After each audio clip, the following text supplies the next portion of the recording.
Kenapa ya perut kita bisa sakit? Gini, Bol. Gangguan atau penyakit pada organ pencernaan umumnya disebabkan oleh makanan yang tidak sehat dan pola makan yang tidak teratur. Aku jadi ingat minggu lalu pas aku kena diare. Kok bisa, Bol? Minggu lalu aku makan bakso di taman dan aku pesan yang super pedas. Yah, pantas aja kamu sakit, Bol. Hehehe, iya Pipo. Aku baru tahu loh kalau diare sering disebut juga mencret. Kata dokterku, seseorang yang terkena diare mengalami buang air besar yang lebih sering dan encer dari biasanya, sama kayak yang aku alami. Walaupun termasuk penyakit ringan, tapi kalau tidak mendapat perawatan yang benar, diare bisa jadi bahaya loh. Dan setauku, diare dapat disebabkan oleh beberapa faktor. Bisa karena mutu dan kebersihan makanan yang buruk, alergi terhadap makanan, atau terlalu banyak makan makanan yang asam dan pedas. Diare juga dapat menjadi salah satu gejala dari penyakit seperti malaria, campak, cacingan, dan infeksi usus. Biar sembuh, dokter menyuruh aku minum Oralit. Oralit adalah larutan yang terbuat dari campuran air matang yang diberi gula dan garam. Untunglah kalau kamu udah gak apa-apa, Bol. Kalau aku pernahnya kena penyakit mah. Gimana rasanya tuh, Pipo? Jadi, mah adalah penyakit yang menyerang lambung. Penyakit mah sering disebabkan karena pola makan yang tidak teratur atau sering terlambat makan. Gejalanya adalah perut terasa perih dan mulas jika terlambat makan. Saat makan pun, perut terasa sakit, kadang terasa mual bahkan muntah. Penyakit mah terjadi karena produksi asam klorida yang berlebihan di lambung.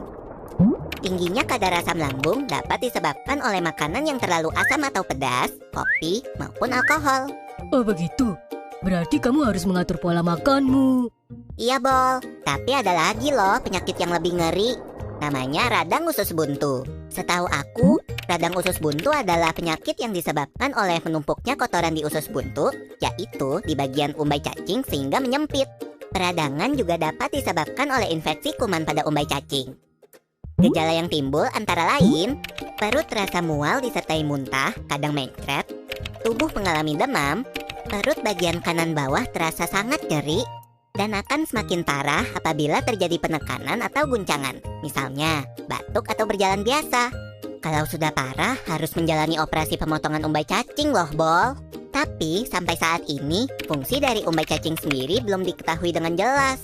Jadi, meskipun umbai cacing telah dipotong, organ pencernaan yang lain tidak akan terganggu. Aku jadi kapok makan sembarangan lagi. Kita memang harus menjaga kesehatan organ pencernaan kita, Bol. Ada beberapa tips nih. Pertama, harus selalu cuci tangan dengan sabun sebelum makan. Kita harus banyak makan sayur dan buah serta makanan yang berserat. Jangan terlalu sering makan makanan yang terlalu pedas atau asam. Saat makan, makanlah dengan tenang. Jangan terlalu cepat menelan makanan jika belum dikunyah sampai halus. Tujuannya agar kerja lambung menjadi lebih ringan, karena lambung tidak perlu meremas-remas makanan terlalu kuat atau terlalu lama. Setelah makan, jangan lupa banyak minum air putih dan hindari minuman beralkohol dan bersoda. Biasakan tutup makanan yang ada di atas meja makan untuk menghindari makanan tersebut dihinggapi oleh lalat. Oh iya, Bol, biasakan juga makan secara teratur, yaitu 3 kali sehari, dan hindari telat makan. Hindari juga tempat makan yang kebersihannya tidak terjaga. Yuk, mulai jaga kesehatan pencernaan kita. Sampai ketemu di pembahasan selanjutnya ya.